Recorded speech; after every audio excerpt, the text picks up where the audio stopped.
technique to share with you that involves paper piecing with die cuts. Now, chances are you can use dies already in your collection to use this amazing technique. And what's fun is it uses a household item that you may already have in your collection as well to do something that you may have never even dreamed was possible. So let me show you what I mean. Let's first take a look at the 3 sample projects I've already created. So first I have one created with a beautiful large floral bloom.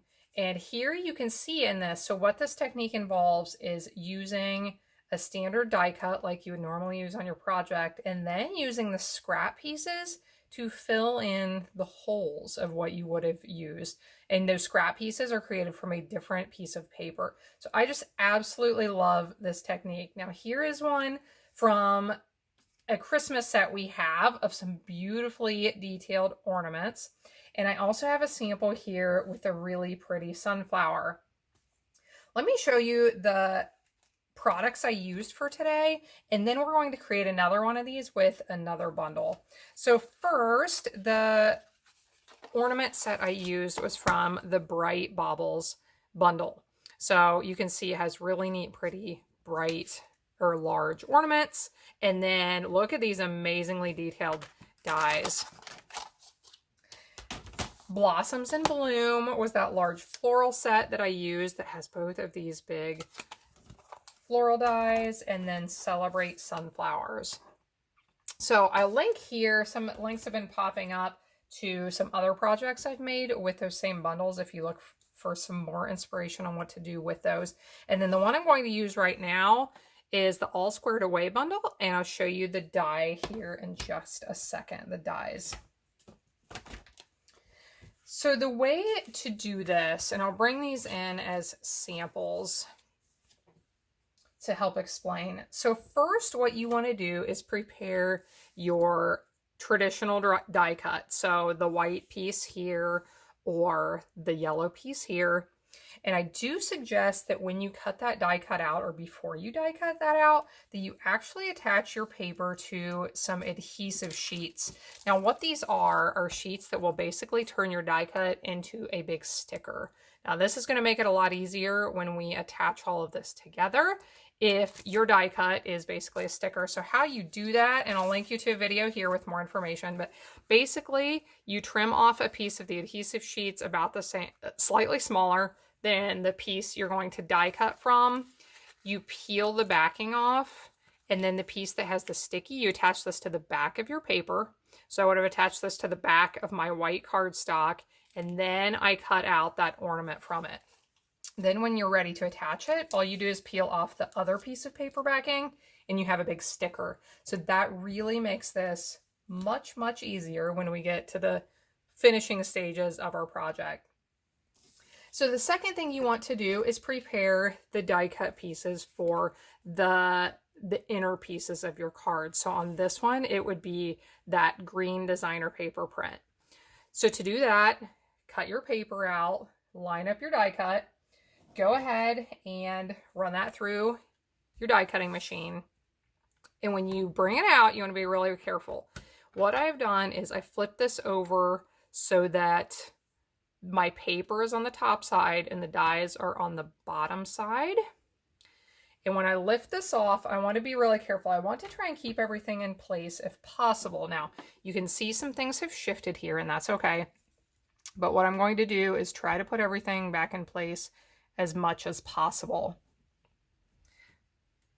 If you have any pieces that have come out of place, you can put those back. And it looks like I have a few out of place. I will fix those really quickly here. And I'm going to use my Take Your Pick tool. This really makes it easier to help pick up some of these pieces when my fingers wouldn't really do a great job. So I'll get this put back together, and then I will tell you what the next step is.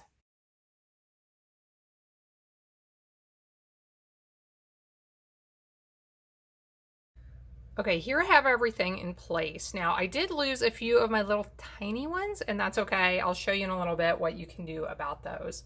So here's where the fun household item that you may have never thought about what you can do with it in your stamping collection comes in. And the fun household item I'm talking about is Glad Press and Seal. It is not unusual. I use supplies from the kitchen for my stamping, and today is no different. So what I'm doing is taking a piece of Glad Press and Seal. I want to carefully lay this on the back and give it a good press. And you want to do this carefully so you don't knock your pieces out of place. So after you get them adhered a little bit, you can start pressing harder. Now you can do this with your hands. I pulled out my brayer that is in my collection that I rarely use, and I found that it is helpful with this project. So if you have one, you can pull it out. If not, that's okay. Now we're going to flip this over. Remove it from the plate if it's stuck.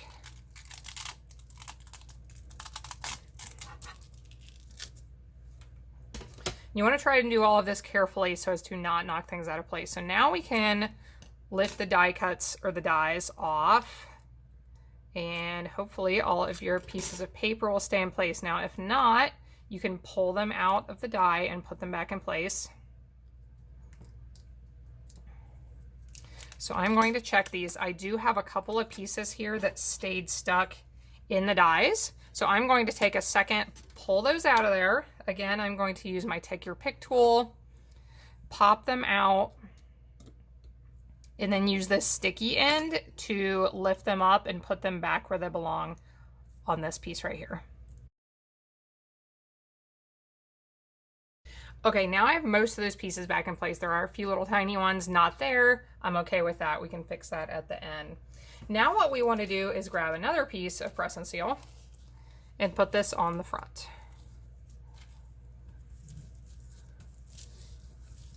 We want to get this attached really well, so you can press it down nice with your hands or use a brayer to run across there.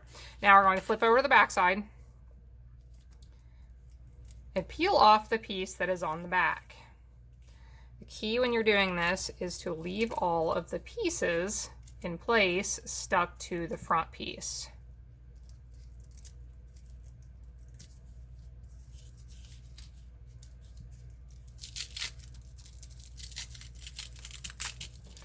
So as I do this, I am going to keep the piece I'm pulling back, I am keeping that as flat as possible because that is going to help those pieces of paper stay in place and stay stuck to the front.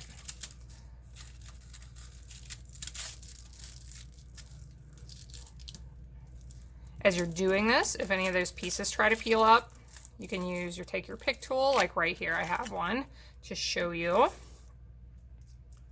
Just peel that back down. You can use that Take Your Pick tool to stick it back in place.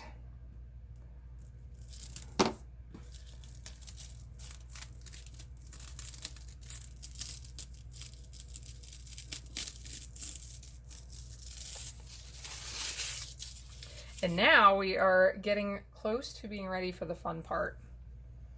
So what I want to do now is attach this to the card base or to whatever piece of paper I'm going to attach this onto. So on this card, at this point, I was going to lay my die cut, the green die cut piece over the white cardstock and attach it.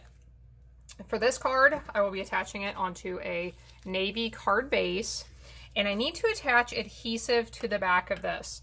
Now, chances are you probably want to use multi-purpose glue like this. I will show you, however, you can actually pop these up if you want to. You could put a little tiny dimensional on the back of each piece. Now, if you have a million pieces, you may not want to do that, but if you have just a few of these pieces, that's a really fun way to pop it up and give yourself a little bit different look. So I am going to be putting glue on the back of all of the pieces that I want to stay stuck to my card. I am not going to be putting glue onto the back of any of the pieces that look like this, that are my actual die cuts, because when we get done transferring this piece, I am going to put these in the places of those pieces that are removed. So watch along. I'll put glue on the backs of the pieces I want to keep, all of the pieces except for these die cuts that I just showed you.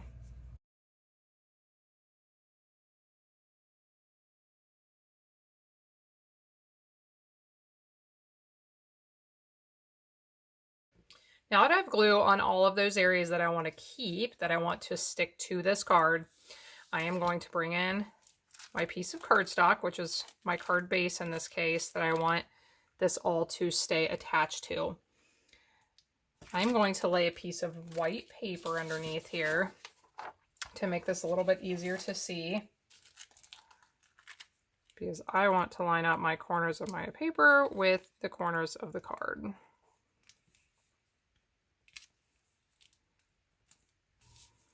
So I'll give this a good press, and I want to leave this here for a minute for all of that glue to dry.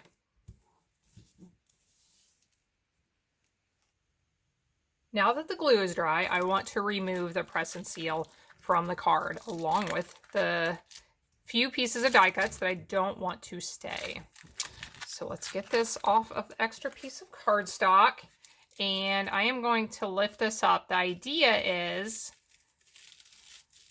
depending on the die cuts you have, the extra pieces may come up with this. And I think I may have forgotten to put glue on this little piece right here, so we'll fix that here in a second. But want to lift up these die cut pieces that I will be replacing.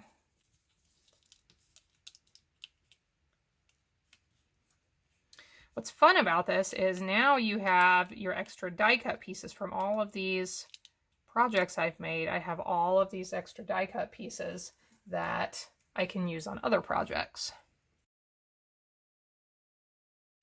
And here is where the magic happens. So here's one of my die cuts. I actually cut these for this project out of our pearlescent paper, which is so beautiful.